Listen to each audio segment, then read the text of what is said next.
নমস্কার, শুভ সন্ধ্যা। সকল দর্শক শ্রোতা বন্ধুদের স্বাগত। আজ মঙ্গলবার, আমাদের প্রাইসের পক্ষ থেকে আজ সঙ্গে কিছুক্ষণ অনুষ্ঠানের অবসরের আলাপের পর্ব আছে। এই পর্বে আমরা পেয়েছি খেলাধুলার জগতের মানুষ ডক্টর শান্তনা ঘোষ। ওনার জীবনের বিভিন্ন অভিজ্ঞতা, তার অবসর জীবন তিনি কিভাবে কাটাচ্ছেন, এগুলো নিয়ে আজ আমরা কথা বলবো, আজ আমরা আলোচনা করব। দিদি, আপনাকে নমস্কার। অবসরের আলাপ এই শিরোনামের যে অনুষ্ঠানটা প্রাইস করছে সেটা জনসাধারণের সম্মুখে আনার জন্য আমি প্রাইসের কর্ণধার এবং সকল সদস্যদের জানাই আন্তরিক অভিনন্দন। সাথে সাথে আমার সমস্ত দর্শক শ্রোতাবৃন্দুদেরকেও জানাই আমার অফুরান ভালোবাসা এবং শুভেচ্ছা। এবার শুরু করো তুমি। যেটা হচ্ছে যে আমরা এই পর্বগুলোই যারা কর্মজীবন থেকে অবসর নিচ্ছেন, অবসর বলে হয়তো আদতেই কিছু হয় না, কিন্তু কর্মজীবন থেকে অবসর নিচ্ছেন, তো সেরকম আপনাকে আমরা পেয়েছি। তো আমরা এই ব্যাপারগুলো নিয়ে জানবো যে আপনার নামটা তো আমি দর্শক শ্রোতা বন্ধুদের কাছে বললাম, তো আপনার ছোটবেলাটা কোথায় কেটেছে, কোথায় আপনার স্কুল জীবন, কলেজ জীবন, এগুলো একটু বলে গেলে আর কি সবার পক্ষেই আমাদের সুবিধে হয়। আমার ছোটবেলা তো খুবই ঘটনাবহুল, কারণ আমি চিরকালই একটু খেলাধুলো ভালোবাসি এবং আমি পড়াশুনো করেছি। আমার পড়াশোনা শুরু মানে মেরি ইমাকুলেট স্কুলকে, এবং সেখান থেকে লাস্টে আমি ওখানে 8 অবধি পড়ার পর আমরা গিয়েছি শিল্পমন্দির স্কুলে, সেখান থেকে মাধ্যমিক পাশ করি। তারপরে কলেজে আমাদের তখন আর কি আমাদের কলেজে 11-12 কলেজে পড়ানো হতো, এখন তো স্কুলে হয় সেগুলো। এবং গ্র্যাজুয়েশন কমপ্লিট সবই বহরমপুর গার্লস কলেজ থেকেই করেছি। আর তারপরে আমি বিপিএড করতে যাই কল্যাণীতে, সেখানে আমি টপার হই এবং তারপরে ওখানে থেকেই আবার ইন্টারভিউ দিয়ে আমি ওখানেই মাস্টার্স ডিগ্রিতে মানে ফিজিক্যাল এডুকেশন নিয়ে মাস্টার্স পড়ি। এবং তারপরে ওটা কমপ্লিট হয়ে যাওয়ার পর আমি মাস্টার কমপ্লিট হওয়ার আগেই আমি কিন্তু চাকরি পেয়ে যাই। আমার রেজাল্ট অত্যন্ত ভালো ছিল, যাই হোক যে করেই হোক। তো আর এবং খেলাধুলো তো আমি চিরকালই খুবই ভালোবাসি, এবং স্কুল লেভেলেও আমি কাবাডি টিমে সব সময় ছিলাম। শিল্প মন্দিরে যে আমি 1-1.5 বছরের জন্য গিয়েছিলাম, সেখানেও আমি একটা, তখন ওই বলরাম হালদার ছিলেন, উনি আমাদের কোচিং দিতেন মানে কাবাডির। এবং আমরা তখন আমাদের ছিল কম্পিটিটার, মানে সেকেন্ড পজিশনটা আছে, এটা হচ্ছে মনীন্দ্রনগর গার্লস হাই স্কুল। এবং সৌভাগ্যবশত ওই মনীন্দ্রনগর গার্লস হাই স্কুলেরই আমি আর কি শিক্ষিকা দীর্ঘ বছর ধরে। খেলার সময় যাদের হারিয়ে মানে টপার হলেন, পরবর্তীতে সেখানে আপনার কর্মজীবনটা শুরু হলো। এবং আবার আরেকটা ব্যাপার দেখো, আবার তখন আমার ইভেন্ট ছিল হচ্ছে শর্টপাট, যেহেতু আমার হাইটটা অনেকটা রয়েছে, আমার শর্টপাট ইভেন্টে আমার ছিল। এবং শর্টপাটে সবসময় তখনকার মানিকদা ছিলেন, উনি তো কোচিং করতেন। প্রভাতিশীল ছিল টপার, প্রভাতিশীলকে কেউ করতে পারবে, সত্যি আমিও পারিনি তখন আর কি প্রভাতিশীল। এবং ভাগ্যক্রমে প্রভাতিশীল ও মনীন্দ্রনগর গার্লস হাই স্কুলেরই স্টুডেন্ট, এবং ওর সাথে আমার দেখা হয়েছিল সুবর্ণ জয়ন্তীর সময়, সুবর্ণ জয়ন্তীর সময় ওর সাথে আমার দেখা হয়েছিল। এবং স্কুল লাইফেও আমি ব্লক, সাব ডিভিশন, ডিস্ট্রিক্ট সব খেলেছি। এবং যাই হোক, কোনো সময় পুরস্কার পেয়েছি, কোনো সময় পাইনি। তবে সেই সময় আমার ঠাকুমা কিন্তু ছিলেন খুব উৎসাহী, আর আমার মা কি করব হব কি না ফার্স্ট বা সেকেন্ড বা থার্ড, এর জন্য এত প্যালপিটিয়ে করতেন। আমার ঠাকুমা বলতেন তোমাকে যেতে হবে না, আমি যাব। এবং ঠাকুমা সবসময় একটা পলিথিনের, আগে ছিল না পলিথিনের ক্যারি ব্যাগ মতো, মানে অন্যরকম ব্যাগ, এই পলিথিন ক্যারি ব্যাগ কিন্তু ওটাতে উনি সবসময় ওটা নিয়ে যেতেন। একদম যে কি ব্যাপার, তুমি এইটা এনেছো কেন, জল আনবে তো একটুখানি, তো সেটা ঠিক আছে, এটা এনেছো, তোর প্রাইজগুলো লেগে যেমন এইটা, মানে সবসময় আশা করতেন যে আমি পাবো, এবং পেতামও। তখন কলেজ লাইফেও তাই, দীর্ঘ 4 বছরই আমি কলেজের চ্যাম্পিয়ন ছিলাম তখন।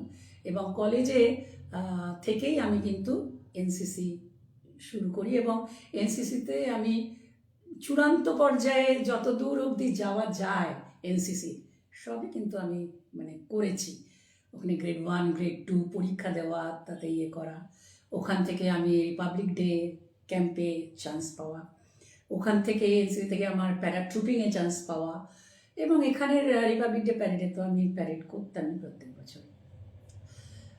কলেজ লাইফ এইভাবে কাটিয়ে আমি বিপিএড করতে যখন কল্যাণীতে যাই, সেখানেও কিন্তু আমাদের ওই লেডিস হোস্টেল 1 লেডিস হোস্টেল 2 এদের মধ্যে কম্পিটিশন হতো প্রচুর। আচ্ছা। মানে শীতকালে তো একদম কি হতো, ক্যারাম বোর্ড, ব্যাডমিন্টন, এগুলো সব। তখন তো কলেজ লাইফ সবাই একটু ইয়ে, তো ওরা সবসময় বলতো যে ফিজিক্যাল এডুকেশনের কেউ না কেউই হবে। তো যাই হোক, ফিজিক্যাল এডুকেশনের আমাদের মধ্যেই ইয়ে হয়ে হতাম। কোনো মানে ক্যারাম বোর্ডে তো ফার্স্ট হতামই, ব্যাডমিন্টনে তো হতাম, তবে মিক্সড ডাবলসে বা এমনি ডাবলসে হয়তো কোনো সময় সেকেন্ড পজিশন রানার্স আপ হয়েছি। এইভাবেই মানে আর কি শুরু থেকেই পুরো লাইফটাই আমার খেলা করে, এবং লাস্ট অবধি তো আমি শিক্ষিকা হিসাবেই এখানে জয়েন করেছিলাম মনীন্দ্রনগর গার্লস হাই স্কুলে। এবং আমি মুর্শিদাবাদ ডিস্ট্রিক্ট স্কুল স্পোর্টস অ্যাসোসিয়েশনের এক্সিকিউটিভ কমিটির মেম্বার, এবং এটি দায়িত্বশীল পদেই ছিলাম দীর্ঘ 12-14 বছর তো বটেই।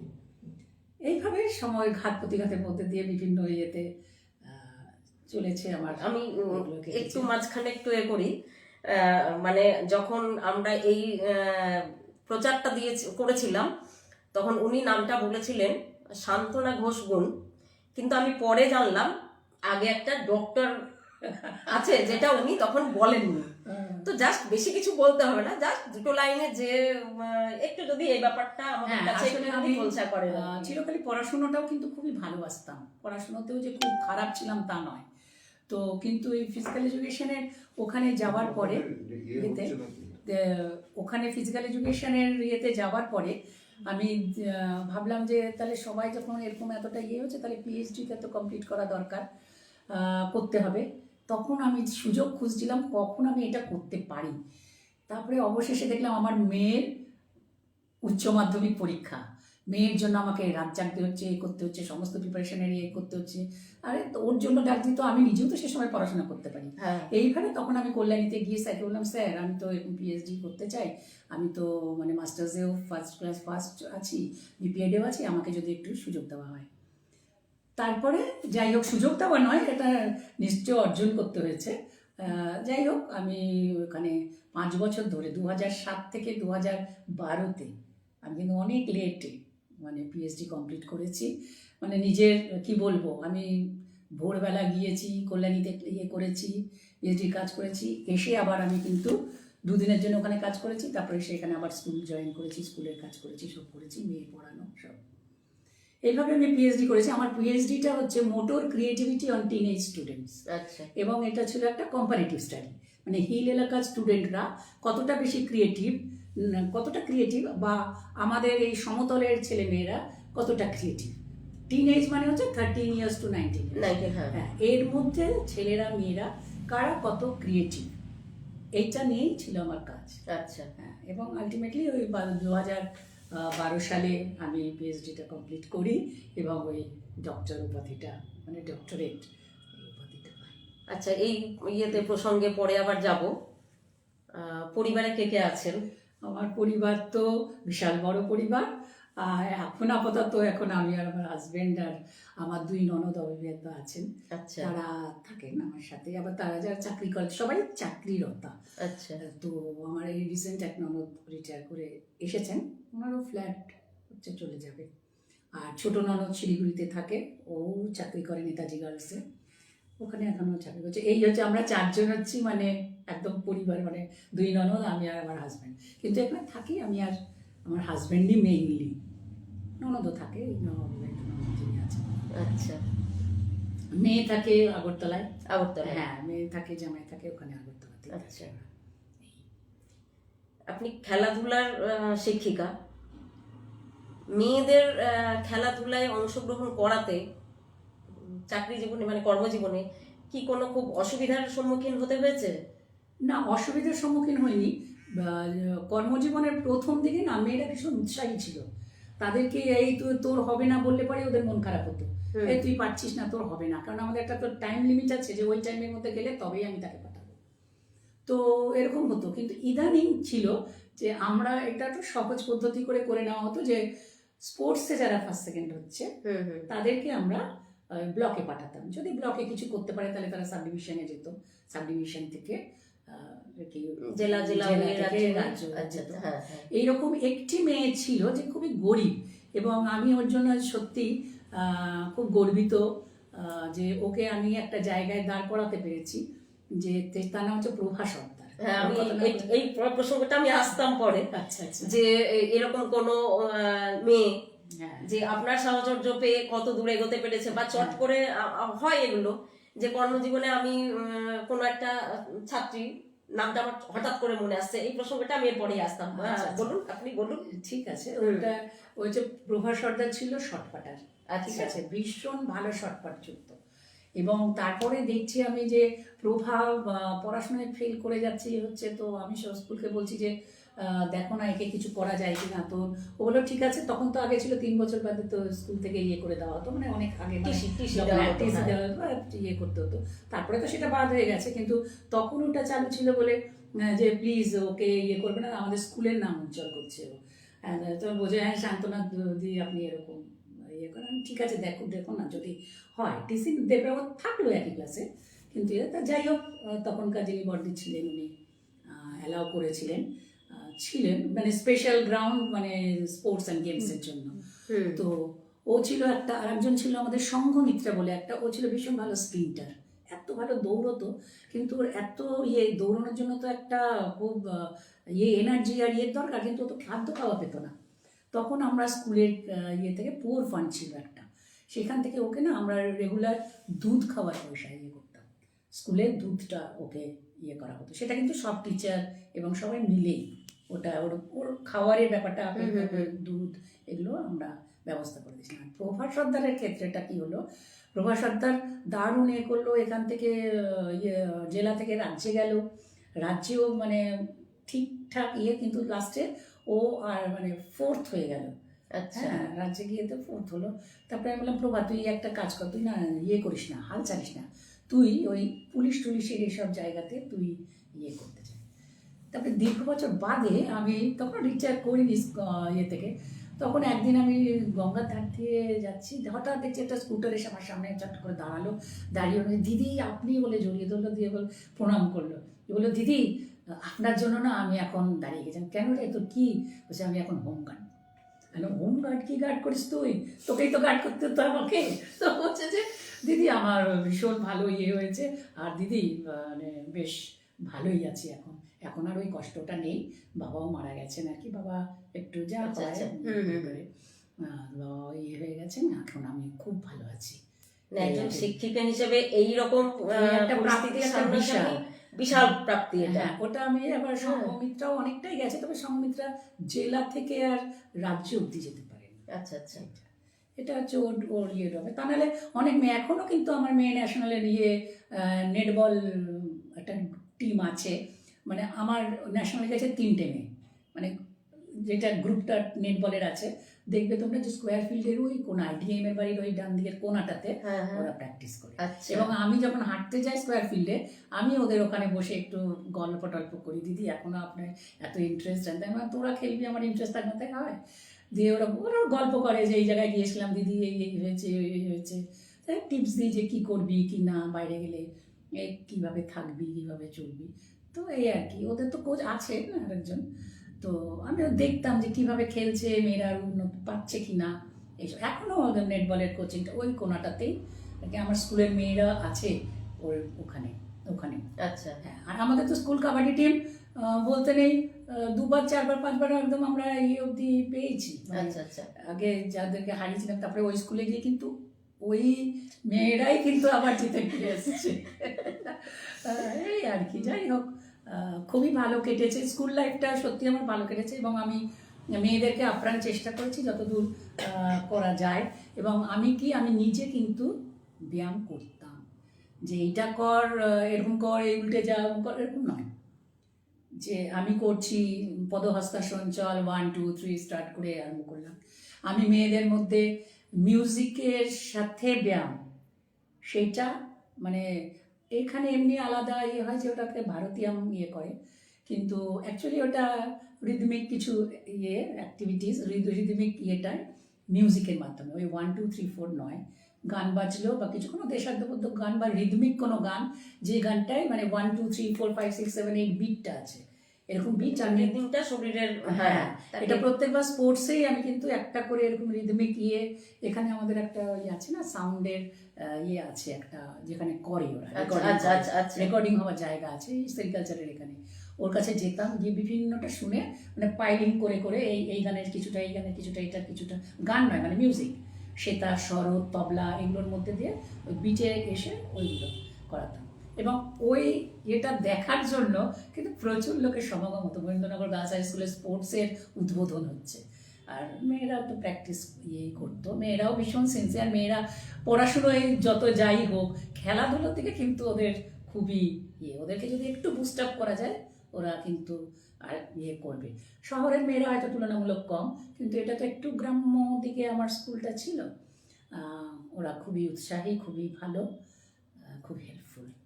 আচ্ছা, এরকম কি কখনো হয়েছে হয়তো কোনো একজন বা দুজন মেয়েকে নিয়ে আপনি এগিয়ে যাচ্ছেন, হঠাৎ করে কিছুদিন মাথায় শুনতে পেলেন যে তার বিয়ে হয়ে গেল, এরকম কোনো পরিস্থিতির সম্মুখীন হয়েছেন কিনা, বা হলে পরে আপনার তখন কিরকম লেগেছে যে আপনি একজনের জন্য বেশ খাটছেন, তৈরি করছেন, তাকে একটা জায়গায় তাকে নিয়ে যাবেন, এরকম একটা ভাবনা মাথার মধ্যে আছে, হঠাৎ করে আপনি 4 দিন বাদ দিয়ে স্কুলে গিয়ে শুনছেন যে দিদি ওর তো বিয়ে হয়ে গেছে? হ্যাঁ, এরকম হয়নি তা বলবো না, কিন্তু আমরা সঙ্গে সঙ্গে সিনি বলে একটা সংগঠন আছে যেটা এগুলোকে দেখে, আর্লি ম্যারেজ এগুলো হচ্ছে মানে করে, ওদেরকে সঙ্গে সঙ্গে ফোন করলে পরে ওরা এসে তার ডিটেলস সমস্ত কিছু স্কুল থেকে নিয়ে করে তার বাড়ির অ্যাড্রেস, তা এখন ফোন নাম্বার অ্যান্ড সবই পাওয়া যায়, তো ওইগুলো নিয়ে ওরা তখন মুভ করে যে তাকে যদি উদ্ধার করা যায় বা করা যায়। অনেক সময় হয় মেয়েদেরকে বিয়ে হয়ে অন্য বাইরে পাঠিয়ে দেয়, যেখানে নাকি এদের আর কিছু করার না সেই এই আর কি। তাছাড়া যে এরকম আজকাল মেয়েরাও একটু সচেতনই আছে, আগে হতো মানে আমরা যখন প্রথম গেছি তখন এই ঘটনাগুলো হয়েছে, এখন মেয়েরা অত সহজে আর কি বাড়ির চাপে পড়ে যে একেবারে সবসময় করে যাচ্ছে তা নয়, ওরা এসে বলে যে দিদি বাড়ি থেকে না এরকম হচ্ছে, তখনই প্রথমেই তাদেরকে গার্জেনদেরকে ডেকে যে এটা ঠিক নয় বা এটা করা উচিত নয়, এটা বলে করা যায়। আচ্ছা, কর্মজীবনে দায়িত্ব নিশ্চয়ই বহু সামলেছেন? প্রচুর। তাহলে সেগুলো যদি একটু আমাদের দায়িত্ব বলতে সবই মানে স্কুলে কোনো অনুষ্ঠান হবে, এই শান্তনাদি আপনাকে কিন্তু এটা মানে কি মেয়ে কন্ট্রোল, বিশেষ করে হচ্ছে গোটা স্কুলের মেয়েদেরকে কন্ট্রোল করা, মানে হল ঘরে মেয়েরা গেছে একটা যে সবাই চুপ, তো চুপ, মানে এইরকম আর কি, যে সবসময় ওইগুলোই আমার দায়িত্বে পড়তো, বিশেষ করে মেয়েদের কন্ট্রোল করা, মেয়েরা প্যারেড করতে ওই হয় না বিভিন্ন অনুষ্ঠানে প্ল্যাকার্ড নিয়ে তারপরে সামনে ফেস্টুন নিয়ে হাঁটা করা, তো ওটা তো একটু রিহার্সাল চলে তখন, ওই মাঠে ওরা রাস্তা দিয়ে হেঁটে যাচ্ছে আসছে সব তাদের কি 15ই আগস্টে মেয়েরা পথ পরিক্রমায় বেরিয়েছে, সেখানে তাদের কন্ট্রোল করা। সব টিচাররাই থাকে সাথে, আমি যে একা করছি তা নয়, কিন্তু ওই যে আছে দিদি আছেন, এটা একটা সবার থাকে যে একটু এদিক ওদিক হলে হবে, এই দায়িত্বেই আর কি স্কুলের তো এইসবের। তারপরে ধরো আমি মিড ডে মিলের ছিলাম, হিসাব রক্ষকই বলো বা ওই হিসেবটা দেখাশোনা করা একজন রাখতেন, তার সাথেও আমি থাকতাম। কিভাবে অনেক সময় হয় মিড ডে মিলের এদিক ওদিক একটু আর কি, অনেক না 3-4টে গোষ্ঠী একসাথে কাজ করে, সবার সাথে তালমিল করে কি আর সবাই চলতে পারে, এই আর কি ওদের মধ্যে কিছু ওইগুলো মিড ডে মিলটাও করতাম। আর ফিনান্স কমিটিতে ছিলাম, ম্যানেজিং কমিটিতে ছিলাম, আর কি বলবো, স্কুলের মানে যাই হোক স্কুলের উন্নতির কথা সবসময় ভাবতাম, এখনও ভাবি স্কুলের কীভাবে উন্নতি হবে, আর কোনো কিছু হলে ধরো আমাকেই এগিয়ে গিয়ে আর কি কথা বলা, হেডমিস্ট্রেসকে সঙ্গে নিয়ে গিয়ে ঘরের সাথে কথা বলা। খেলার মাঠেটা তো বোধহয় অ্যানাউন্সমেন্টও করতেন? হ্যাঁ, খেলার মাঠে অ্যানাউন্সমেন্টে আমার একটা বিশেষ ভূমিকা ছিল, কিন্তু স্কুল অ্যানাউন্সমেন্টে কখনোই থাকিনি, এই কারণেই যে আমাকে স্পোর্টসটা পরিচালনা করতে হবে, সেখানে আমি যদি মাইকে বসে থাকি তাহলে তো হবে না, সেজন্য আমি এই block sports, sub division sports, district sports, এমনকি জেলা স্পোর্টসেও অ্যানাউন্সমেন্ট করি বা করেছি। আর এই যে অ্যানাউন্সমেন্টটা করা, এটা কিন্তু স্পোর্টসের ক্ষেত্রে একটু টাফ, আমার যতদূর পারে একটু টাফ, কারণ অ্যাঙ্কারিং করা আর অ্যানাউন্সমেন্ট করার মধ্যে কিন্তু একটু তফাৎ আছে। অ্যাঙ্কারিং আমি একটা জিনিস সাজিয়ে নিয়ে গেলাম, ক্ষণে ক্ষণে ক্ষণে বলে দিলাম, কিন্তু অ্যানাউন্সমেন্ট যখন আমি স্পোর্টসের মাঠে করছি তখন কিন্তু ফিল্ড ইভেন্ট চলছে, মানে শর্ট পাট, জ্যাভলিন, ডিসকাস একদিকে চলছে, এইদিকে চলছে long jump, high jump, hop step jump, আবার এইদিকে চলছে হচ্ছে তোমার ট্র্যাক ইভেন্টস, রানিংগুলো সমস্ত। এইবার যে অ্যানাউন্স করছে, বিশেষ করে রাজ্য স্পোর্টসের ক্ষেত্রে ফার্স্ট অ্যানাউন্সমেন্ট, সেকেন্ড অ্যানাউন্সমেন্ট এবং ফাইনাল অ্যানাউন্সমেন্ট, 3টে অ্যানাউন্সমেন্ট হয় এবং প্রত্যেকটা অ্যানাউন্সমেন্টের একটা নির্দিষ্ট সময় আছে। ফার্স্ট অ্যানাউন্সমেন্টের এতক্ষণ বাদে সেকেন্ড অ্যানাউন্সমেন্টটা হবে, সেকেন্ড অ্যানাউন্সমেন্টের এতক্ষণ বাদে ফাইনাল অ্যানাউন্সমেন্ট হবে।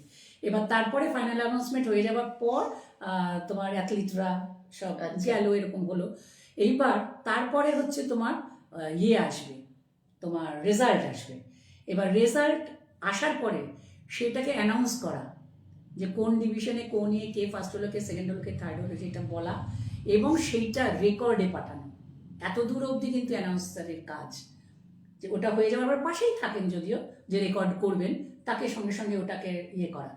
এই যে একটা প্রসেস, সবসময় চোখটাকে একদম রাখতে হয় যে কোথায় কোন ইভেন্ট চলছে, কোন ইভেন্টটা শেষ হলো, সেই ইভেন্টটার পরেই আমি কি ইভেন্ট দেবো সেটার ফার্স্ট অ্যানাউন্সমেন্ট হয়ে যাবে, তারপরে এরা সরতে সরতে সেকেন্ড অ্যানাউন্সমেন্ট হয়ে যাবে, আর গ্রাউন্ড প্রিপারেশন মাঠে কোপাতে কোপাতে আমার থার্ড অ্যানাউন্সমেন্ট হয়ে যাবে, এরা অ্যাথলেটরা সব চলে যাবে মাঠে।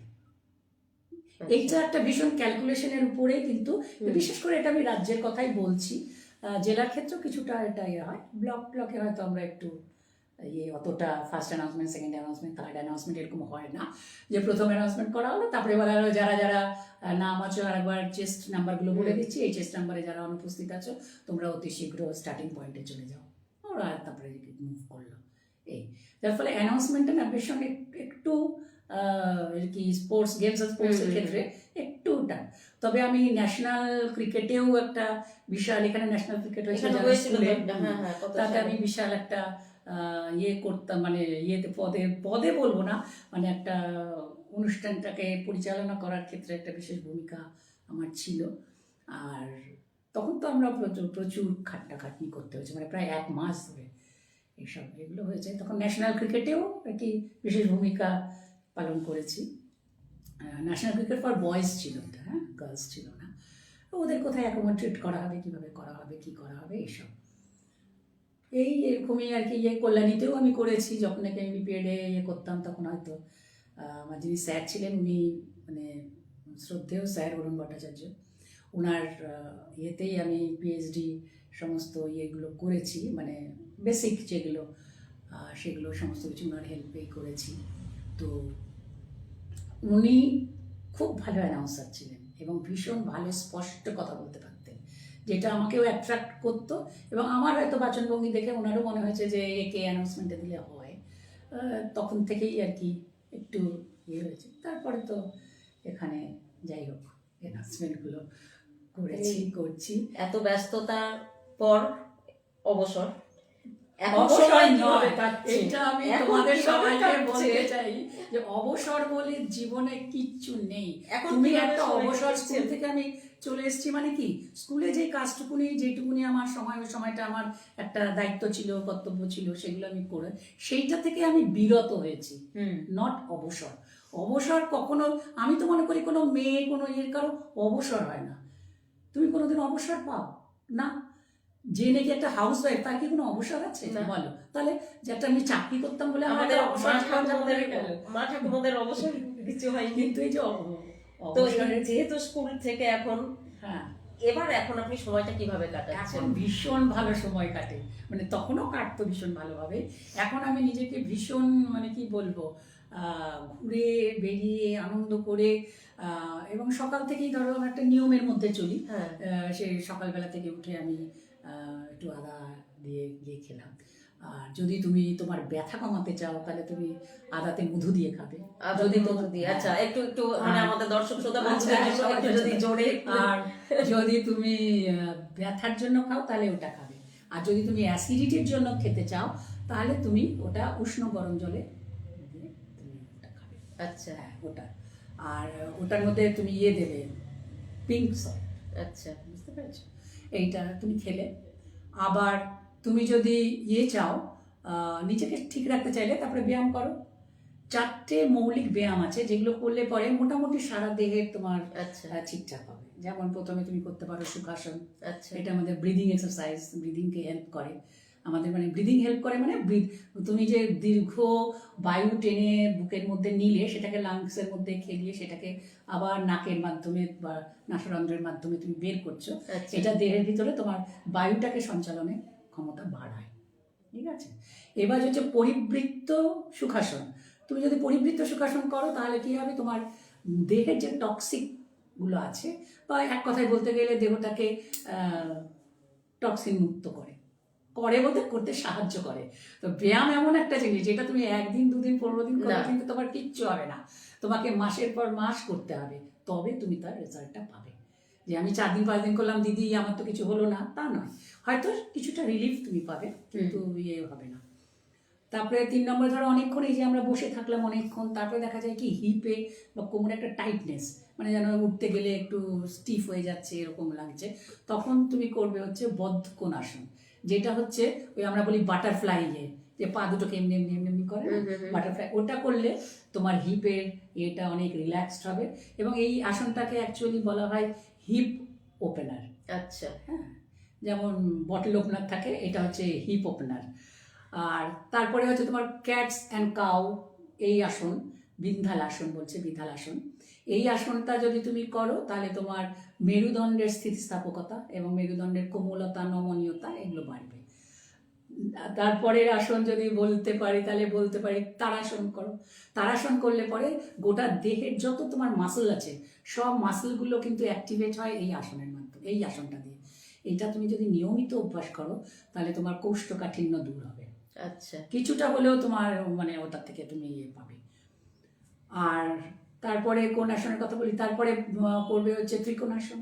ত্রিকোণাসনে তোমার যদি হজমজনিত কোনো অসুবিধে থাকে তাহলে ত্রিকোণাসনে এটা নির্মূল হবে। দীর্ঘদিন অভ্যাস করার ফলে তোমার এটা উপকার তুমি অবশ্যই পাবে। আর ব্যাক মানে একদম কোমর থেকে পা পর্যন্ত যে ব্যথাগুলো অনুভূত হয় সেগুলো কমবে ত্রিকোণাসনে। এবং সর্বশেষ 7 নম্বর আসন আর একটা বলি, সেটা হচ্ছে বৃক্ষাসন। আচ্ছা বৃক্ষাসনটা মেন কেন না, এইটা আমাদের সেরিবেলামকে ডেভেলপ করে। সেরিবেলামটা কি না, এটা হচ্ছে ব্রেনের সেন্টার, যেটা নাকি আমাদের গতিটাকে নিয়ন্ত্রণ করে, কন্ট্রোল করে, এইটা বৃদ্ধি করতে পারবে তুমি যদি বৃক্ষাসন করো। তাহলে তোমার এই মাথা থেকে যে তোমাদের তুমি গতি সম্পন্ন হওয়ার সময় যে তোমার ব্রেনে কন্ট্রোল সিস্টেম কাজ করে, তো যে ওটা থেকে তো আমার সমস্ত আসে, ওইটা মানে ডেভেলপ করতে সাহায্য করে। এই 7টা আসন তুমি যদি সকালে করো, দেখো মোটামুটি আমি উপর থেকে নিচ অব্দি সমস্তই তোমার একদম হয়ে যাবে। তারপরে তুমি যদি চাও কপালভাতি এইসব এগুলো এক্সট্রা করতে পারো। আচ্ছা তারপরে গিয়ে স্নান পুজো এইসব সেরে তারপরে খাওয়া দাওয়া, জলখাবার আর কি, জলখাবার খেয়ে নিয়ে তারপরে তুমি একটু বাগান করো। আচ্ছা বাগানে একটু কোপাও, একটু সার দাও, একটু জল দাও, এইসব এগুলো হলে যেটা হলো। আর একটা জিনিস হচ্ছে তোমার না একটু সোশ্যাল থাকতে হবে, মানে তা নাহলে কিন্তু নিজের মনের পাবে না, ডিপ্রেশন আসবে। করবে এই কাকিমা জেঠিমা আশেপাশের বাড়ির যারা আছে এদের তারপরে আমার যেমন এখানে বাচ্চা কাচ্চারা সব খেলে, ওদের স্কোর লিখি, দৌড়ায়, 2টো দল হয়, 4জন 4জন 3জন 3জন, দিদা কেউ বলে জেঠি তুমি স্কোর, ওরা দৌড়াচ্ছে করছে, এখন এই ঠিক করেছে তো জেঠি, হ্যাঁ ঠিক আছে, এই মানে আর কি কিছুই না, ওরা খেলছে দেখছিও স্কোর করছে, ওটা একটা আমারও কাজ হলো, টাইম স্পেন্ড হলো, সবই হলো। আবার বিকেলবেলাতে কখনো এই ফ্ল্যাটের ছেলেরা মানে 2টো বাচ্চা আছে, 6-এ পড়ে 8-এ পড়ে, ওরা আসে, যেটি খেলবে আসো ব্যাডমিন্টন এই কোর্টে, এই আমার চাতাল আছে একটা এখানে, এইভাবে ধরো এরকম মোটামুটি কেটেই যায়। তারপরে আমি এই মঙ্গলবার, এই সোমবার, বৃহস্পতিবার আর শনিবার সেন্ট জনস অ্যাম্বুলেন্সে আর কি যোগা ক্লাসের সাথে ইনভলভড আছি। আচ্ছা হ্যাঁ, ওটা একটা দিক। আর আমি কিন্তু ডিস্ট্রিক্ট যোগা অ্যাসোসিয়েশনের প্রেসিডেন্ট।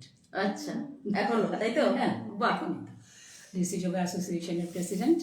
আর এই ওটা দিয়ে করলো, তারপরে এসে হাঁটতে বেরিয়ে গেলাম, স্কোয়ার ফিল্ডে ধরে হাঁটলাম, কতজনের চেনা অচেনা লোকের সাথেও কথা বললাম, এইসব করে টোরে বাড়িতে এসে তো আর তো সময় নেই, তারপরে কিছু করলাম হাতের কাজ, আর এখন ইচ্ছে করে না, হাতের কাজ আর করি না, আমি খুব কমই করি হাতের কাজ।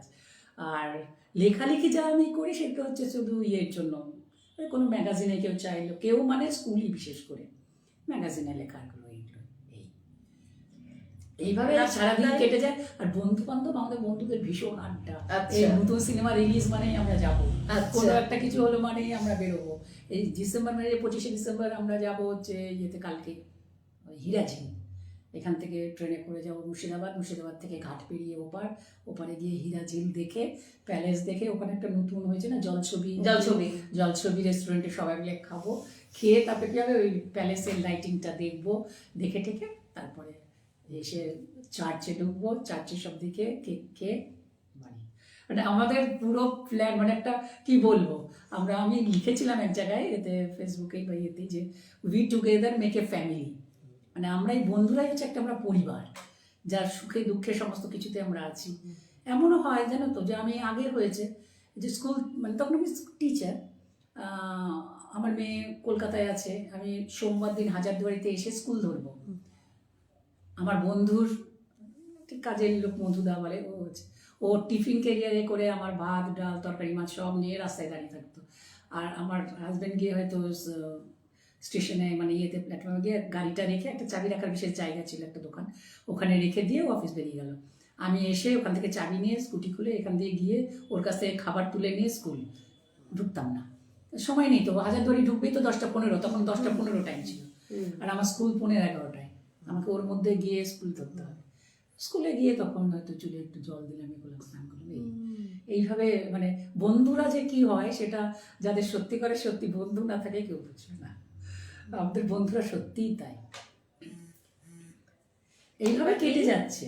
মানে চলাফেরার পথে নিশ্চয়ই এমন কাউকে নজরে আসে যার জীবনী শৈলীটা মনে হয় যেন মানে সেই ভুলভাবে, মানে আপনাদের চোখে আর কি, যে এই জায়গাটা এইভাবে না চললে ভালো হতো, মানে হাঁটার ব্যাপার বা ব্যায়ামের সময় পোশাকের ব্যাপার বা খাওয়ার সঙ্গে ঘুমের যে একটা সময়ের ব্যাপার থাকে, এগুলো কি আপনার নজরে আসে? আসলে কি মনে হয় যে কি বার্তা দিতে চান আপনি আমাদের দর্শক বন্ধুদেরকে? সবাইকেই বলছি যে আমরা বিশেষ করে এই বয়স মানে 45 ঊর্ধ্ব বা 50 ঊর্ধ্বদের জন্য এই বার্তাটা, যে অনেকেই মনে করেন যে অনেক দ্রুত হাঁটলে পরে বুঝি আমার খুব দ্রুত উন্নতি হচ্ছে বা আমার খুব ভালো হচ্ছে, কিন্তু এটা নয়। এর ফলে কি হয়, আমাদের হার্টের চাপ পড়ে। যখনই আমি এত দ্রুত হাঁটছি আমার হার্টবিট অটোমেটিক্যালি বাড়ছে, এবং যত হার্টবিট বাড়ছে আমার ব্লাড ফ্লো তত বাড়বে, এবং যার ফলে আমি একটা অসুস্থতার দিকে চলে যেতে পারি। এবং তার থেকেও বড় কথা যে হাঁটুটাটুতেও প্রেশার পড়ে অনেক বেশি, যেটা আমাদের 45 ঊর্ধ্ব কি 50 ঊর্ধ্বদের একদমই উচিত নয়। হ্যাঁ, হাঁটাই বলে কি হাঁটবো না? অবশ্যই হাঁটবো, 10 মিনিট হালকা হাঁটবো। প্রথমে যেটা আরম্ভ করলাম 10 মিনিট হালকা হেঁটে যাবো, হালকা হাঁটার পরে আমি 10 মিনিট স্পিডে গেলাম, কিছুটা স্পিডে, আবার আমাকে স্লো ডাউন করে এসে তারপরে আমি আমার হাঁটাটা বন্ধ করবো। আবার অনেককেও আমি দেখেছি, আমি অনেক সময় স্টেশনে হাঁটতে যাই বা গিয়েছি, তো দেখি যে বেল্ট পরা আছে কোমরে, উনি ব্যায়াম করছেন, পা ধরছেন, উপরে উঠছেন, ইয়ে করছেন, সিট আপ করছেন, এই করছেন। আমি একদিন অনেকদিন 2-4বার দেখার পরে না আমি থাকতে পারিনি, আমি নিজেই বলেছি ওনাকে যে আপনি না বেল্টটা খুলে রাখুন না, বেল্টটা খুলে করুন। কখনোই পেটে কোনো কিছু চাপ দিয়ে কোনো ব্যায়াম বা কিছু উচিত নয় করা, কখনোই নয়। আর এমনিতে এইগুলো আর একটা জিনিস যে আমরা করি সেটা হচ্ছে আমিও তার মধ্যে কিছুটা অন্তর্ভুক্ত, সেটা হচ্ছে রাতে আমরা খেয়েই কিছুক্ষণ বাদে গিয়ে চলো শুই ব্যাপারটা থাকে। এই জিনিসটা একদমই উচিত নয়। একদম 6টা থেকে 7টার মধ্যে খেয়ে 10টার সময় ঘুমানো। রাত্রে খিদে পেলে আপনি খান না, অল্প বিস্তর কিছু খেয়ে নিন। অনেকে বলে যে সকালবেলা এত তাড়াতাড়ি খাবো, এ তো রাত্রে খেতে উঠতে হবে, কিছু রাখা থাকবে, কিছু বিস্কুট, কিছু বাদাম, কিছু ছোলা ভেজা থাকলেও আপনি উঠলেন, খেলেন, একটু জল খেয়ে আবার শুয়ে পড়লেন। এই নিয়মটা অবশ্যই, মানে রাত্রেবেলায় যে খেয়ে দিয়ে সঙ্গে সঙ্গে শুয়ে পড়া, এটা মানে দেহের পক্ষে প্রচণ্ডই ক্ষতিকারক, প্রচণ্ড। কারণ কি এই সময় আমার দেহ বিশ্রাম চায়। কেন আমি বলি, এই যে আমার শুলাম মানে কি আমার দেহটা এখন বিশ্রাম চাইছে, কিন্তু আমার দেহ বিশ্রাম পাচ্ছে না, তো আমার খাদ্যটাকে তোকে হজম করতে হবে, আমার ডাইজেস্টিভ সিস্টেম পুরো কাজ করছে, যার ফলে কি হচ্ছে আমার কিন্তু সেই যে একদম ঘুমানো একদম নিশ্চিন্তে সেটা কিন্তু হচ্ছে না। আমি হয়তো ঘুমাচ্ছি, ভাবছি যে হচ্ছে, কিন্তু আমার সিস্টেম কাজ করে যাচ্ছে, কারণ আমাকে খাদ্যটাকে হজম করাতে হবে ওকে। তা নাহলে তো খাদ্য ওরকমই থেকে যাবে। সকালবেলা উঠে তো আমরা যাই হোক বাথরুম ইয়েতে যাবো, এই সমস্ত কিছু তো যারা যে ইউরিন ইয়ে করছে সে ওই কাজ করে যাচ্ছে, যে খাদ্য হজম করা সে সেটা করে যাচ্ছে, যার ফলে কি হচ্ছে আমাদের নিশ্চিন্ততা বা নিশ্চিন্তে ঘুম সেই জিনিসটা কিন্তু আমরা করতে দিচ্ছি না।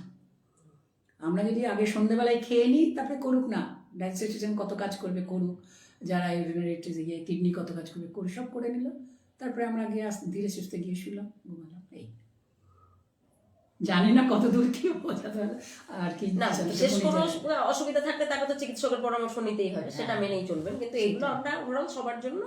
হ্যাঁ, তারপরে অনেকে আগে আমি শুনেছি, আমি এই বাড়িতেও যখন নাকি বিয়ে পরে আসি, বেড টি এটা যে কতটা ক্ষতিকারক কেউ জানে না, কেউ জানে না, মানে সবাই জানে, জেনে শুনেই করে, কেউ জানে না, আমার মুখ থেকে জেনে শুনেই করে, কারণ ওটার মধ্যে কোকেন থাকে। কোকেনটা যে আমাদের খালি পেটে অ্যাবজর্ব করা যে কতটা মানে ক্ষতিকারক, সেটা মানে উত্তর যারা করে তারা দীর্ঘদিন বাদে সেইটা ফল পাবে। সুতরাং এটা একদমই করা উচিত না, কিন্তু এটা ভীষণ চালু ছিল বেডটি, মানে মশারির ভেতর দিয়ে চা ঢুকিয়ে দিতে হতো, চা খেলো, কোনো সময় চা পুড়ে গেল, ঘুমিয়ে গেছে, আবার পুড়ে গেল, এরকমও হয়। হয় এই আর কি। এবার কি জানতে চাচ্ছ বলো? এই মানে হাতের কাজ, নাচ গান, কবিতা, রান্না, এসব এই আমার রাডি প্যারেডের হ্যান্ডন সবের এগুলো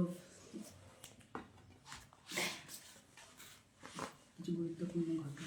হ্যাঁ, অবশ্যই কিছু গুরুত্বপূর্ণ ঘটনা যদি থাকে সেগুলো তো শেয়ার করাটাই বাঞ্ছনীয়। হ্যাঁ, যেটা জীবনে ভুলবো না, এটা কিছু ঘটনা। এরকম ঘটনা অনেকই আছে বুঝলে আমার জীবনে।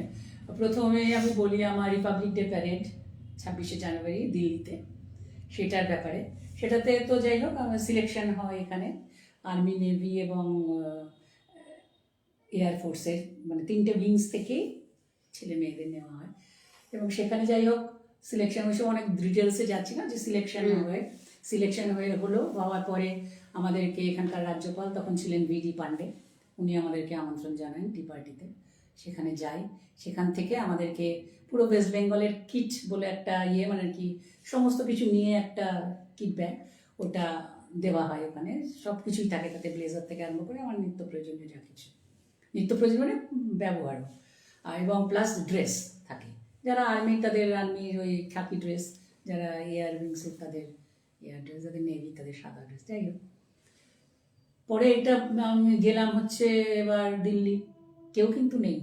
এখন যেমন কিছু হলেই মা বাবা সবাই একটা তখন কিন্তু আমি বাড়ি থেকেই গিয়েছি একা, এবং গিয়েছি কবে, নভেম্বর মাসে। পুরো নভেম্বর আমাদের ওখানে মানে ট্রেনিং হয়েছে। আমি বিশেষ করে রাইফেল শুটিংয়ের জন্য সিলেক্টেড হয়েছিলাম, তো ওখানে সব প্র্যাকটিস সেই সমস্ত কিছু হলো। ফোর্ট উইলিয়ামে ওটা হতো। হওয়ার পরে ওখান থেকে সিলেকশন হয়ে আমরা চলে গেলাম দিল্লিতে গিয়ে এবার আমাদেরকে দিল গ্যারিসন প্যারেড গ্রাউন্ড বলে, যেখান থেকে সবাই আর কি ক্যাম্পগুলো সব ওখানেই থাকে। তারপরে কিছুদিন বাদে আমি যাই হোক সিলেক্টেড হলাম আর কি প্যারেড করার জন্য। আমি শুটিংয়ে গেলাম না, যাই হোক পরিস্থিতিতে প্যারেডে চান্স পেলাম, প্যারেড করলাম। আমাদের তো অভিবাদন গ্রহণ করলেন প্রেসিডেন্ট, তখন প্রেসিডেন্ট ছিলেন নীলাম সঞ্জীব রেড্ডি। আচ্ছা, হ্যাঁ। এবং তারপরে প্যারেডের জাস্ট দুদিন আগে শুনলাম যে আজকে প্রধানমন্ত্রী আসবেন টেন্টের কেমন সবাই আছে ইয়েরা তাদের দেখার জন্য। তো ভীষণ উৎসাহ, কি আসবে প্রাইম মিনিস্টার, আসবেন প্রাইম মিনিস্টার ইয়েতে। তারপরে যখন দেখলাম যে ইন্দিরা গান্ধী হুড খোলা গাড়িতে উনি করে হাসছেন, মানে সে যে কি রোমাঞ্চকর এবং কি ঘটনা, ওটা না করলে বোঝানো যাবে না যে এটা কি একটা উপলব্ধি নিজেদের মনের মধ্যে। তারপরে ওটা তো একটা এক্সপিরিয়েন্স। তারপরে ওখানে আমি বেস্ট ক্যাডেট হই, মানে ওয়েস্ট বেঙ্গলের। সেখানে আমাদের প্রেসিডেন্ট নেমন্তন্ন করেন ওনার রাজভবনে, সেখানে যাই। সেখানে গিয়েও দারুণ অভিজ্ঞতা, মানে আমরা সবাই দাঁড়িয়ে আছি, উপর দিয়ে হেলিকপ্টার যাচ্ছে, মানে 3 রঙের পতাকা, 3 রঙের আবির ফেলে যাচ্ছে। নীলাম সঞ্জীব রেড্ডি স্যার আসছেন, উনি যেই এলেন আমরা সব দাঁড়ালাম। দাঁড়ানোর পরে সেই চার দেয়ালের মধ্যে সব খোপ করা আছে, খোপে না সব মিউজিশিয়ানসরা রয়েছে, একদম স্ট্যাচুর মতো। এবং যেই উনি এলেন, উনি আরম্ভ হয়ে গেল মিউজিক, অবাক, মানে সত্যি একদম, মানে কি বলবো, মানে অত্যাশ্চর্য যদি কোনো কিছু থাকে তাহলে সেটাই। যাই হোক ইয়ে করলাম। তো ওনার ওখানে টি পার্টি ছিল আর কি, তারপরে ইয়ে করে ওনার ভেতরে অনেক কিছু লন টন রয়েছে সব, উনি ওই জায়গাটা এলাকাটাই আর কি ছেড়ে দিয়েছিলেন, যে যারা বেসকারে তো খুব বেশি জন ছিলাম না, সমস্ত স্টেট থেকে ছিল। তো সে কজনই গিয়ে ওই সব ঘুরে টুরে দেখে ইয়ে করে উনি তো খুবই ইয়ে হলেন যে তোমরা এই দেশের ইয়ে, ভবিষ্যতে যদি দেশের কাজে ইয়ে হয় তাহলে তোমরা অবশ্যই এগিয়ে আসবে। এই বলার পরে তার যাই হোক ওটা আরডি প্যারেডে ইয়ে হলো, এবং আরডি প্যারেড তো রাজপথে প্যারেড, এবং রাজপথে প্যারেড আমাদের ওই শীতে 1 জানুয়ারি থেকে 26শে জানুয়ারি পর্যন্ত regular, without any blazer, without any upper sweater আমাদেরকে প্যারেড করতে হচ্ছে। কুয়াশা, কিচ্ছু দেখা যায় না, সেই ওর মধ্যেই আর কি প্যারেড প্র্যাকটিস হতো আর কি। এবং প্র্যাকটিস মানে কি, রাজপথটা বিশাল, মানে ট্যাবলো থেকে আরম্ভ করে সমস্ত কিছু রিহার্সাল চলতো, মানে সমস্ত রকম রয়েছে, দিল্লির লোকাল থেকে আরম্ভ করে গোটা ইন্ডিয়ার সমস্ত জায়গাকার সমস্ত কিছু। যাই হোক ওইটা আর একটা অভিজ্ঞতা, ওইটা মানে সত্যি করে 26শে জানুয়ারি ওখানে প্যারেড করতে পেরে আমি নিজেকেও খুব গর্বিত মনে করি যে ওখানে আমি চান্স পেয়েছি, এবং যাই হোক ঠিকঠাকভাবেই সেরে এসেছি। এটা তো একটা ঘটনা। আর একটা ঘটনা হচ্ছে আমি একজন প্যারাট্রুপার। আচ্ছা। হ্যাঁ, প্যারাট্রুপার, ওই প্যারাট্রুপিংয়েও আমি সিলেক্টেড হয়ে চান্স পেয়ে যাই। এবং প্যারা ট্রেনিংটা না খুবই টাফ, ভীষণ টাফ ট্রেনিং। আর ওরা রানওয়ে দিয়ে আমাদেরকে এই বড় বড় গামবুট পরে, পাশে জলের বোতল নিয়ে, পুরো ড্রেস পরে, তারপরে এই পাশে একটা জলের বোতল, এত বড় গামবুট সব সমেত, পিছে একটা প্যারাশুট, সামনে একটা প্যারাশুট, আচ্ছা। নিয়ে আমাদেরকে দৌড়াতে হতো রানওয়ে দিয়ে। দৌড়াচ্ছি, ওরা আর বাঁশি বাজায় না, থামে না। তারপরে সারি সারি যুদ্ধ বিমান দেখতে পাচ্ছি, মানে আর উপরতে যেন এত সুন্দর, মানে বলছি আজকে এগুলো আমাদের বলা বারণ ছিল, সে 1982-83 সালের কথা বলছি। উপরটা না পুরো কনক্রিটের, এবং তার উপরে ঘাস এবং গাছ জন্মানো আছে, আচ্ছা, আর্টিফিশিয়ালি, যাতে উপর থেকে কেউ বুঝতে না পারে যে ভেতরে সব প্লেন রয়েছে। এবং আমাদের কোনো ফটোগ্রাফি অ্যালাউড ছিল না, কখনোই না, এখনো হয়তো নেই, কারণ ওখানে সব থরে থরে থরে থরে যুদ্ধ বিমান, ওই যে জায়গাটা দিয়ে আমাদেরকে দৌড় করাতো। শুধু দৌড় না, বিভিন্ন রকম কষ্ট। সবচেয়ে বেশি টাফ লেগেছিল আমাকে, ধরো 5-6 তলার উপরে, মানে সিঁড়ি বেয়ে বেয়ে যেতে হয়েছে, স্টিভ সিঁড়ি, মানে এরকম না, আচ্ছা, আচ্ছা। এই সিঁড়ি, লোহার সিঁড়ি বেয়ে বেয়ে উপরে চলে যাও। উপরে যাওয়ার পরে ওরা বলবে গ্রিন অন গো, তার মানে সবুজ আলো জ্বলবে, তোমাকে লাফ দিতে হবে, নিচে শাম, বুঝো।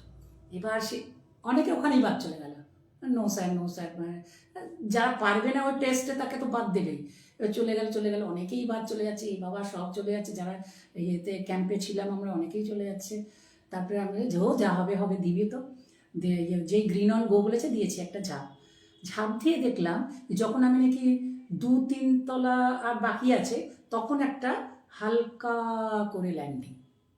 আচ্ছা। এইটা কিন্তু তুমি আগে দেখতে পাবে না, হ্যাঁ, মানে আগে দেখতে পাবে না। উনি যদি হতো যে শুধু সবাই জানতো যে হালকা করে ল্যান্ডিং, তাহলে তো সবাই ঝাঁপ দিত। ওইটা এমন একটা জায়গা করা আছে, তোমাকে এমন একটা জায়গা দিয়ে উঠিয়ে ওখানে দাঁড় করাচ্ছে যে বলবে এবার ঝাঁপ মারো, এবার তুমি যদি না পারলে তো তুমি ক্যান্সেল, আর পারলে তখন আমি মেরে দিয়েছি যে ঠিক আছে চলো, ওরা তো আমাকে মেরে ফেলবার জন্য আনেনি, ঝাঁপ মারতে বলেছে, ঝাঁপ মেরেছি। এইটা ছিল সবচেয়ে টাফ ট্রেনিং, মানে আর কি ট্রেনিংয়ের মধ্যে সবচেয়ে, এটা মেন্টাল স্ট্রেংথটা তোমার গ্রো করে। তারপরে আমাদের রেগুলার ড্যাকোটা এয়ারক্রাফটে করে, ওটা একটা যুদ্ধ বিমান একরকমের, ওটা করে আমাদেরকে নিয়ে যেত, 10 জন থাকতাম, এবং ফ্লাইট উঠে ওখানে বলাই থাকতো যে গ্রিন অন গো যেই বলবে, পাইলট চালাতেন, কো পাইলট থাকতো, পাইলট ওখান থেকে শুধু সুইচ টিপতেন, সবুজ লাল, যেই সবুজ টিপলো একজন ঝাঁপ মেরে দিল, বুঝতে পারলে। আর ফ্লাইট ওই ইয়েতে ওঠার আগে, এয়ারক্রাফটে ওঠার আগে লটারি হতো, যে কে ফার্স্টে যাবে, কে সেকেন্ডে, কে থার্ডে, কে ফোর্থে, কে ফিফথে। যে ফার্স্টে যাবে তার তো টেনশন বেশি, মানে যাই হোক, ফার্স্টে কেউ যেতে চাইবে না, চাইবার জন্য, তোমার তো লটারি, তুমি যদি এসে যাও তোমাকে যেতেই হবে। তার মানে ওরা বলে কি জানো, যদি তুমি না যাও তোমাকে ধাক্কা মেরে ফেলে দেবে, কারণ তার পরের জন সব এফেক্টেড হবে, তো তোমাকে ফেলতেই হবে, কারণ আমাদেরকে তো ফেলবে একটা ড্রপিং জোনে, মানে একটা ড্রপিং জোন আছে, ওই জোনের মধ্যেই তোমাকে পড়তে হবে। প্যারাশুট নিয়ে আর কি বিভিন্ন কায়দা আছে কিভাবে তুমি মুভ করে ওই ড্রপিং জোনটাতে আসবে, এসে তুমি পড়ে ফোল্ড করে সিস্টেম আছে, ফোল্ড করে কি করে তুমি প্যারাশুটটাকে আবার নিজে করে নেবে, করে নিয়ে তোমাকে সিগন্যাল দেখাতে হবে। তুমি হাত তুলবে যে তখন ওরা ওই ওয়েদার থাকে না, ওই নর্থ ইস্ট ওয়েস্ট সাউথ একটা ঘুরতে থাকে ইয়েতে, ওখান থেকে ওরা করবে, আর ওকে ওকে করবে, তখন তুমি হাত দেখালে তো ওরা এসে তখন আর কি ঠিকঠাক, মানে যদিও আমাকে প্যারাশুট আমাকেই মানে পিঠে বেঁধে নিয়ে যেতে হবে। যাই হোক, প্রথম দিন না অতটা কিছু বুঝিনি। প্রথম দিন ঠিক আছে, এর কাছে যাচ্ছে, এসে যেই গ্রিন অন বলবে যা দেবো, সমানে মনে হতো কি যে পাখাতে যদি বা আমাদের ঘাট কেটে গলা কেটে যাবে, এটাই মনে হতো। কিন্তু এটা ভাবছি না যে মুহূর্তে তো ফ্লাইট এগিয়ে চলে যাচ্ছে, আমি তো নিচেই পড়বো। তো যাই হোক, ওরকম প্রথম দিন তো হয়ে গেল। দ্বিতীয় দিন তখন খুব ভয় যে এইবার কি হবে, 5টা ঝাঁপ মারতে হবে, একটা দুটো না। যাই হোক, ওভারকাম করে ফেলেছি, হয়ে গেছে। এটা একটা বিশাল অভিজ্ঞতা। মানে আগে দিত ট্রেনিং, এখন সম্ভবত এইসব ট্রেনিংগুলো আর নেই। মেয়েদের পক্ষে, ছেলেদের পক্ষে, সবার দেশের পক্ষে বিশেষ করে উপকাজে যদি কোনো কাজে লাগে তাহলে হেল্প করতে পারা যায়। এই দুটো হচ্ছে আমার খেলোয়াড় জগতের জন্য সাথে এটা জড়িত বলে আমি এটাকে বেশি গুরুত্ব দিলাম। যে আরও ইম্পর্টেন্ট অনেক ঘটনা আছে, সেগুলো সব কিছু বললে হবে না, সময়েরও ব্যাপার আছে। না, সময়ের ব্যাপার খুব বেশিক্ষণ বোধহয় হয়নি। কতক্ষণ সময় হয়েছে আমাদের?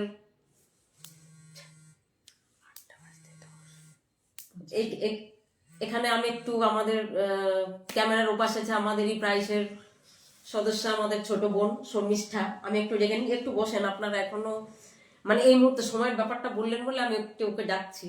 আচ্ছা, 1 মিনিট শর্মিষ্ঠা। বলছি, কোনো হাতের কাজ, গান, নাচ, কবিতা, রান্না, এসব কিছু ভালো লাগা?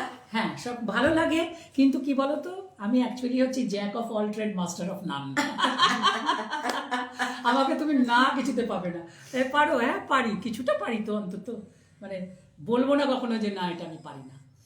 আমার মা বলতেন যে যখনই তুমি বলবে যে কিছু পারি না, সেটাতে কিন্তু তোমার বাবা মায়ের অপমান হবে। তুমি, আমার তো বড় ফ্যামিলিতে বিয়েই হয়েছে, তো তখন বলতে যে চেষ্টা করবে, না পারলে দেখবে সবাই হেল্প করবে। তুমি যদি নিজেকে সবসময় নিজের উপরে রাখো, দেখবে সবাই তোমাকে টেনে নিচে নামাচ্ছে। আর তুমি যদি নিজেকে নিচে রাখো, তাহলে দেখবে সবাই তোমাকে চেষ্টা করছে টেনে উপরে তোলার। এটা আমার বাবা সবসময় বলতেন, যে তুমি যখনই কোনো লাইফে কোথাও যাবে, নিজেকে সবসময় উঁচু আমি এটা কখনোই ভাববে না। তুমি দেখবে তুমি যদি নিচু থাকো, অনেকেই চেষ্টা করবে, মা ওইটা পারছে না, চলো একটু হেল্প করি, করি একটু করি। আর ও যখন আমাদের সবই যেন, তাহলে কেউই তোমাকে করবে না, সবাই তখন চাইবে এত করছে, চলো কিছুটা হোক।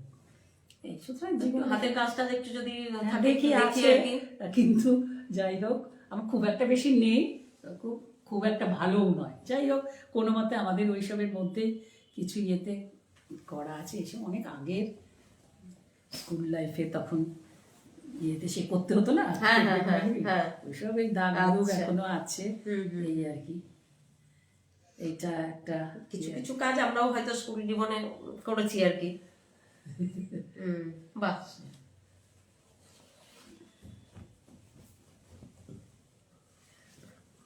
এটা তো পুরো স্টিচে। হ্যাঁ, এটা কিন্তু খুব তাড়াতাড়ি হয়, জানো তো, ভীষণ তাড়াতাড়ি হয়। দেখে মনে হয় যেন খুব টাফ একটা কিছু, কিন্তু একদমই টাফ নয়। মানে চারদিকটা করে, চারদিকটা এরকম 8খানা করে, শুধু ভেতর দিয়ে সুতো পেঁচিয়ে আচ্ছা আচ্ছা, তাহলেই হয়ে যায়। খুব তাড়াতাড়ি এগায়ও এবং খুব বাহ। আর এটা তো আমার স্কুলের ওয়ার্ক এডুকেশন টিচার যখন রিটায়ার করলো, আমাকে ওরা বললো যে শান্তনাদি, তোমাকে কিন্তু একটু ওয়ার্ক এডুকেশনের ক্লাস নিতে হবে। ঠিক আছে। ও গিয়ে, যে আরেকজন টিচার এমনি আছে, সে হাতের কাজ একটু ভালো পারে, তো তাকে বললাম যে তুই আমাকে একটু শিখিয়ে দে। তো বলে এটা হাফ লং, এটা ফুল লং, এসব করে। যাই হোক, এবার মেয়েদেরকে খঞ্জিপোষ করা শিখিয়েছি কিন্তু একদম। যাই হোক, এটা একটা খুব একটা আসলে সময়ও পায় না, জানো তো, এইসব বিভিন্ন কাজে, স্পোর্টসে সবসময় মাঠে হতে থেকে মাঠের মানুষ আমরা, বুঝলে। আর একটা জিনিসও বলি, আমি এই যে 2023 সালে 6th ইন্টারন্যাশনাল ইনভিটেশনাল মিট ছিল। হ্যাঁ, আমি করছি, বলুন। হ্যাঁ, মাস্টার্স অ্যাথলেটিক মিট ছিল, 6th international invitational masters athletic meet 2023। তাতে কিন্তু আমি শর্টপাটে নাম দিয়েছিলাম এবং ভাগ্যক্রমে একটা ব্রোঞ্জ মেডেল পেয়েছি। মানে 2023 সাল, মানে আমার যখন 62 বা 61 বয়স তখন। যাই হোক, 61 60+ ছিল। যাই হোক, এইভাবেই চলছে, মানে শেষ জীবন অবধি আশা করি যে আর দৌড়ে হেঁটে নাচ করে গান করে, মানে গান বলতে কি, আমাদের তো গান মানে ব্রতচারী বলো, হ্যাঁ হ্যাঁ হ্যাঁ, আমাদের তো সেই অর্থে সুরেলা সারেকা বাপা করে গান নয়, মাঠের মানুষ। মাঠের মানুষ, মাঠের মানুষ। মাঠের মানুষ। সুতরাং আমাদের মেয়েদের সাথে ব্রতচারী চল, কোদাল চালায় চল, আজকে এইটাই হবে, এরকম আর কি। এই লেখালেখি না, লেখালেখি ওই আমি কিছু একটু ইয়েতে, এমনি যে লিখি খুব একটা তা নয়, তবে এই যে ম্যাগাজিনে স্কুলে যখন নাকি কিছু বেরোয়, ম্যাগাজিন বেরোয়, তাতে কিন্তু লিখি। আচ্ছা আচ্ছা, একদম যে লিখি না তা নয়, এটা আমাদের একটা সুবর্ণ জয়ন্তী ইয়ে, একটু পড়ি তাহলে লিখি। হ্যাঁ হ্যাঁ, এইটা আমার এইটা অনেকদিন আগেকারই, আমার মেয়ে যখন কিছুটা ছোটই ছিল, তখন 7-8-এ পড়ে হয়তো, তখন এইটা আমি লিখেছিলাম আর কি স্কুলের ম্যাগাজিনে। মায়ের ভাবনা বলে, আমি ছোটবেলায় খেলতে যাব বললেই মা বলতেন যা, এখন আমি মেয়ে খেলতে যাব বললেই বলি না না না, খেলতে গেলে হাত ভাঙবে, পা কাটবে, বলি বলি আরও কত কিছু। ভাবি না এই আমি খেলতে গিয়ে বিভিন্ন রাজ্যে করেছি আমার রাজ্যের মুখুচু, করেছি প্যারা ট্রেনিং, আরডি ক্যাম্প, আরও কত কি যে। এখন মেয়েকে এসব গল্প শোনায় আমি বসেই নিজে। কেন দিই না ওকে মাঠে যেতে, কেন দিই না খেলতে, নিজের মনেই প্রশ্ন করি আর নিজেই থাকি জ্বলতে। পড়াশুনোর চাপ থেকে ওদের কি নাই মুক্তি, তবে কারা করবে আন্তর্জাতিক খেলায় ভারতের নাম ভক্তি। বাহ, এটা আর কি লিখেছিলাম। আবার আর কি আমার নিজের আত্মজীবনী, মানে অটোবায়োগ্রাফি টাইপের বললেও হয়, সেটাও আমি এই রিটায়ারমেন্টের আগে 2018-19 সালে, তো করোনার জন্য ইয়ে ছিল, তখনও ইয়েতে, তখন ওটা আমি আমার অটোবায়োগ্রাফি মেয়েদের জন্য লিখেছিলাম যে আমি যদি পারি সাধারণ মেয়ে হয়ে করতে, তোরাও পারবি। মানে তার, এবং আমার বাবা সবসময় বলতেন ডু অর ডাই, করো না হলে মরো। তুমি করে কিছু না করে তুমি আজই মরছি রে, তাহলে কি cowards die 1000 Times before death, সেরকম এরকম করবে না, তোরা অবশ্যই পারবি। এইটা জান প্রাণ লড়িয়ে দিলে পারবি না, এটা কখনোই হবে না। সুতরাং ওদের জন্যই আর কি আমি ওটা লিখেছিলাম, যে আমি ছোটবেলা থেকেই কিভাবে কিভাবে করে আজকে এই অবস্থায় বা এই করতে পেরেছি, তাহলে তোদের কাছে তো এখন অনেক বেশি সুযোগ, তোরা আরও অনেক কিছু করতে পারবি। এই ফাঁকে আমি একটু শর্মিষ্ঠাকে ডেকে নিই। শর্মিষ্ঠা তখন একটু থামিয়ে দিয়েছিলাম আমি ওকে, হ্যাঁ। একটু বসুন আপনি। আপনার নাচ টাচ এসবের কি কোনো অভ্যাস এখন আর আছে? আছে অল্প বিস্তর। অল্প বিস্তর আছে, তাহলে একটু আমরা অবশ্যই দেখবো। শর্মিষ্ঠা একটু নমস্কার দিদি। নমস্কার। আজকে আমি প্রাইস থেকে এসেছি, এই আমাদের শিলাদির সঙ্গে ক্যামেরায় ছিলাম, আপনার সঙ্গে এত সুন্দর অভিজ্ঞতা, এত কিছু ভালো জানতে পেরে আমি নিজেকে গর্বিত মনে করছি যে আমি একটা ক্যামেরায় এত সুন্দর দিদির সঙ্গে আজকে এলাম। এর জন্য আগামীকাল আপনার নানা রকম অনুষ্ঠান আছে, আপনাকে জানাই প্রীতি, শুভেচ্ছা, ভালোবাসা। আপনি ভালো থাকবেন, সুস্থ থাকবেন, এরকম দিদি যেন আগামী দিন বা প্রচুর লোকের ইন্সপায়ার। আপনি এত সুন্দর অভিজ্ঞতা, কত মানুষ ডিপ্রেশনে থাকে, কিন্তু আপনার এই কথা শুনে অনেক মানুষের অনেক আশা জেগে উঠবে। এরকম করে আপনি ভালো থাকবেন, সুস্থ থাকবেন। আমিও আশা করি সবাই খুবই ভালো থাকুক, এবং এইভাবেই জীবনটাকে কিন্তু নিজের জীবনটাকে নিজেই হই হই করে ইয়ে করে কাটাতে হবে। কেউ কোনো কিছু কিন্তু কেউ করে দেবে না, নিজেরটা নিজেকেই করে নিতে হবে, এবং নিজের আনন্দে থাকবো, ফুর্তিতে থাকবো, তবেই তো সবার, মানে সবাই থাকুক, আমি শুধু নয়, সবাই থাকুক আনন্দেতে ফুর্তিতে, এটাই আমি চাইও। এবং সমস্ত যারা 60 ঊর্ধ্ব অবসর যেটা বলছেন এনাদের ক্ষেত্রে চাইও, 60 ঊর্ধ্ব যারা আছেন তাদের সবার ক্ষেত্রেই আমার বক্তব্য, নিজেদেরকে ব্যস্ত রাখুন। কোনো দরকার নেই কারোর কাছে যাওয়া। আপনার বাড়িতে যদি কেউ থাকে তার সাথে লুডো খেলুন, আপনি চাইনিজ চেকার খেলুন, যাদের নাকি এমনি খেলা, আমি তো ব্যাডমিন্টন, যোগা এসব বলছি, যাদের অনেকটা ক্ষমতা নেই, কোমরে প্রচণ্ড ব্যথা, হাতে করতে পারেন না, লুডো খেলুন বসে, কাউকে একটা ডেকে নিন, লুডো খেলুন, চাইনিজ চেকার খেলুন, তাস মিলান্তি সেটা তো অন্তত খেলতে পারে, সেগুলো খেলুন। এই করেই দেখবেন আপনার সময় চলে যাচ্ছে। ভালো রাখার হ্যাঁ, any type of indoor games খেলতে পারো, যে খেললে কি মন ভালো থাকে। সব সময়ই এটা জানতে হবে যে যে কোনো কিছু খেললে পরে মন কিন্তু অবশ্যই ভালো থাকে, মনের সঙ্গে শরীরও ভালো থাকতে হবে। হ্যাঁ অবশ্যই, সবের সাথে সবের যোগ। দিদি, আপনার যে লাস্ট উচ্চ এত কিছু জানলাম, তার মধ্যে আপনি যে নাচটা করবেন এবার নাচের দিকেই আপনি চলুন।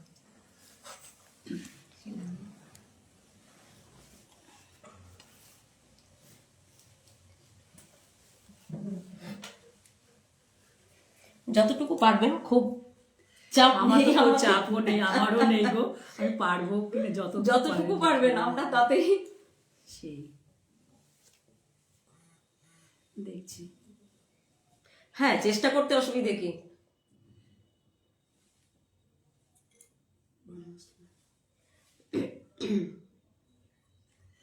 না তো দাঁড়া।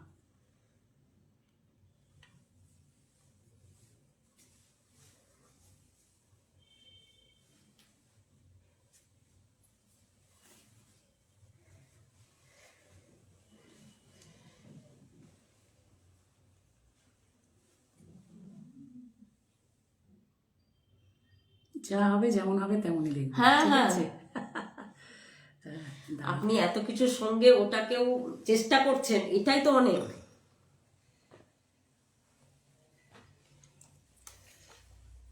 কোন কড়াই আছে, এটা আসবে কিনা জানি না।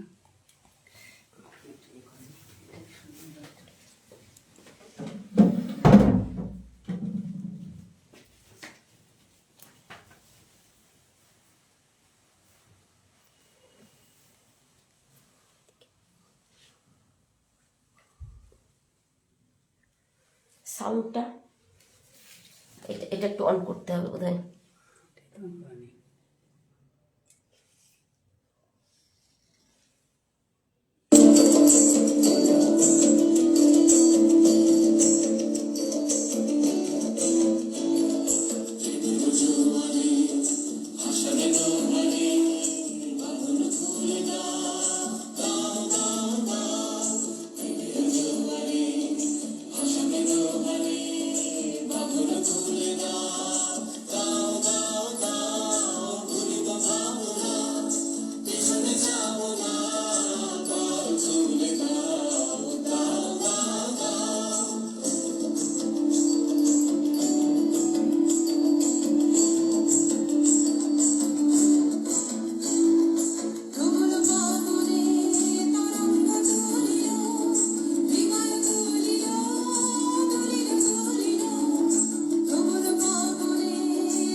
আর মানে আপনার মানে একাগ্রতা নিয়ে কোনো মানে সন্দেহ নেই, কোনো তার ত্রুটি নেই।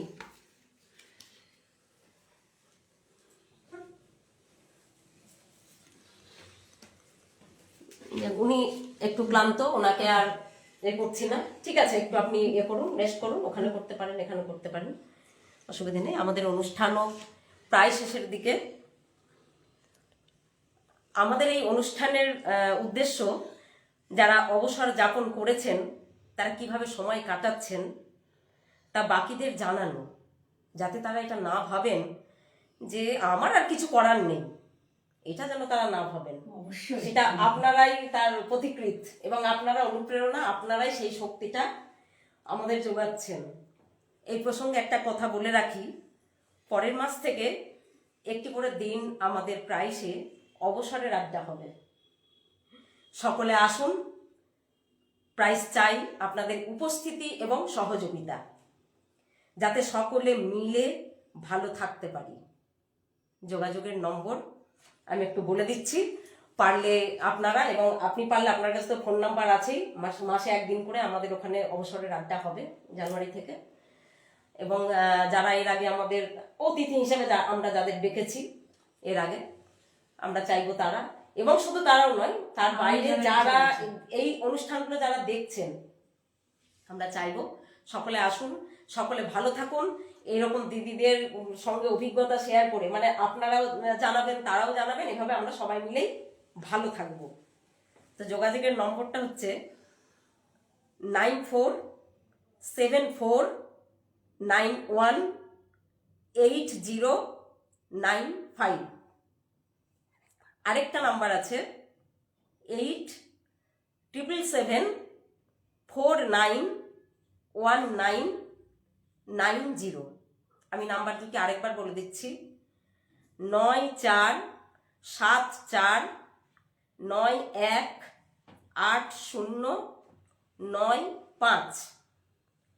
আরেকটা নাম্বার হচ্ছে 8777491990।